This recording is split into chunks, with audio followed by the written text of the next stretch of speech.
બધા મને તો ઓળખતા જ હશો. હું આખા જગતનો નાથ શ્રી કૃષ્ણ. નમસ્તે બાળ મિત્રો, મારું નમસ્તે, હું પાંડવોમાં સૌથી મોટો ભાઈ યુધિષ્ઠિર.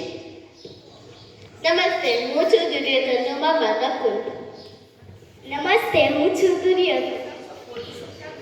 નમસ્તે, હું છું ભીમ. નમસ્તે, હું છું દ્રોણાચાર્ય. નમસ્તે, હું છું દ્વારકા. નમસ્તે, હું છું દ્વારકા. નમસ્તે, મારું નામ ચાર છું. તો હવે આપણે આ મહાભારતનું નાટક ચાલુ કરીશું. તો તમને સૌને નમ્ર વિનંતી, તમે મારું નાટક ધ્યાનથી પૂર્વક જુઓ.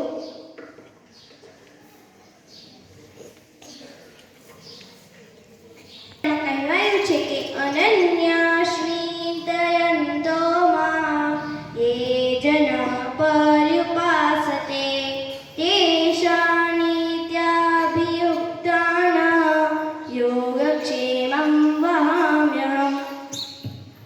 અર્થ: જે ભક્ત અનન્ય ભાવથી ચિંતન કરતા મને નિષ્કામ ભાવથી ઉપાસે છે તે નિત્ય મારામાં સ્થિર થયેલા વ્યક્તિઓના યોગક્ષેમનું હું વહન કરું છું. હવે યુદ્ધ વિના કોઈ અન્ય વિકલ્પ ન રહ્યો ત્યારે બંને પક્ષ પોતાની સેનાને મજબૂત કરવાના પ્રયત્નો કરવા લાગ્યા. પાંડવોમાં સૌથી મોટા ભાઈ યુધિષ્ઠિરે અર્જુનને કહ્યું,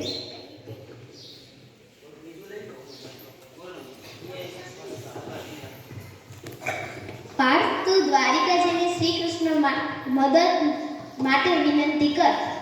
સામે પક્ષે મામા શકુનીએ પણ પોતાના ભાણે દુર્યોધનને દ્વારિકા મોકલ્યો. દુર્યોધન, તું દ્વારિકા જઈ અને શ્રી કૃષ્ણ પાસે મદદ માંગ.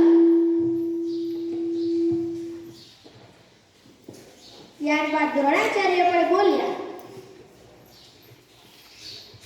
દુર્યોધન, આ યુદ્ધ બરાબર નથી. દ્વારિકા પહોંચીને અર્જુન શ્રી કૃષ્ણના મહેલમાં ગયો. દુર્યોધન વહેલો આવીને શ્રી કૃષ્ણના માથા પાસે બેઠો હતો. અર્જુન શ્રી કૃષ્ણના ચરણ પાસે બેઠો.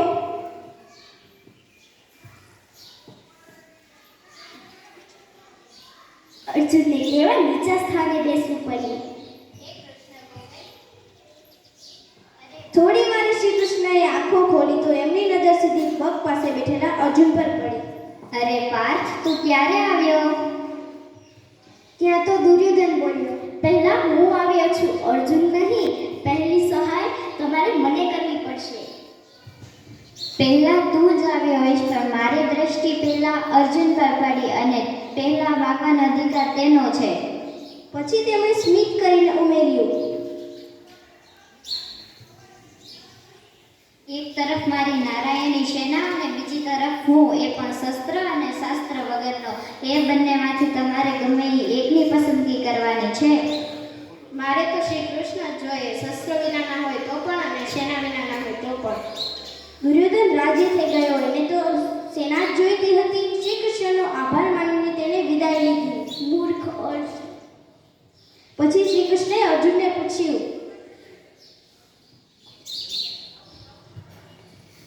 અર્જુન, હું દ્રોણ વિસ્તારમાં એકેય શસ્ત્ર અને શાસ્ત્ર ચલાવવાનું નથી, છતાંય તે મને કેમ પસંદ કર્યો? આપ સંસારમાં યશસ્વી છો. આપ જ્યાં જશો ત્યાં યશ આપનું અનુસરણ કરશે.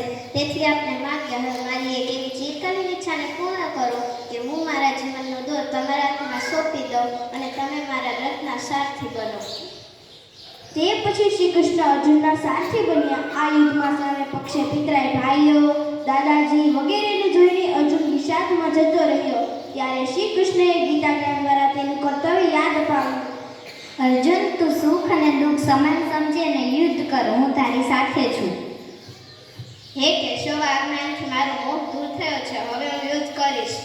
કરીષ્યે વચનમ તવ, કરીષ્યે વચનમ તવ, કરીષ્યે વચનમ તવ.